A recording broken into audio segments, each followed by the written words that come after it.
दिंडोरी उपविभागीय कार्यालयाच्या महावितरणच्या कर्मचाऱ्यांनी ग्राहकांना गुढीपाडवा आणि नववर्षाच्या शुभेच्छा देत नवीन वर्षात नियमित वीज बिल भरण्याचा सर्वांनी संकल्प करा असं आवाहन केलंय व ग्राहकांनी देखील या आव्हानात्मक मध्ये उत्स्फूर्त प्रतिसाद दिलाय।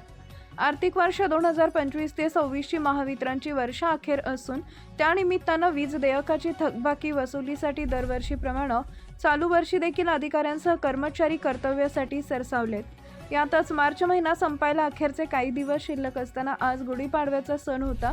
या पार्श्वभूमीवर कर्मचाऱ्यांनी सणाचं कारण देऊन वसुलीचं कर्तव्य न टाळता उलट सदर बाबीकडे सकारात्मकपणे बघून उपकार्यकारी अभियंता निलेश नागरे यांच्या मार्गदर्शनाखाली सहाय्यक अभियंता सोनल नागरे, धनराज ठेपणे, प्रवीण उगलमुगले, महेश पवार, मेघराज बागुल, पल्लवी शिंदे, समाधान पाटील आदींच्या नेतृत्वाखाली जनमित्र व बाह्य स्रोत कर्मचारी यांनी ठिकठिकाणी ग्राहकांच्या भेटी घेतल्या व ग्राहकांना गुढीपाडवा मराठी नववर्षाच्या शुभेच्छा देऊन वीज देयके भरण्याचं आवाहन केले।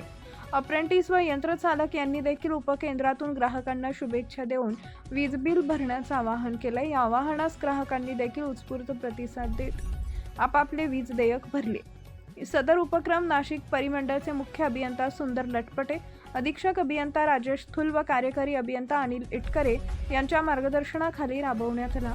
महावितरण कंपनीच्या कर्मचाऱ्यांनी ग्राहकांशी साधलेल्या सुसंवादाविषयीच्या या युक्तीची चर्चा परिसरात सर्वत्र बघायला दिसत होती। दिंडोरी वृत्तांत न्यूज वृत्तसंकलन विभाग, दिंडोरी।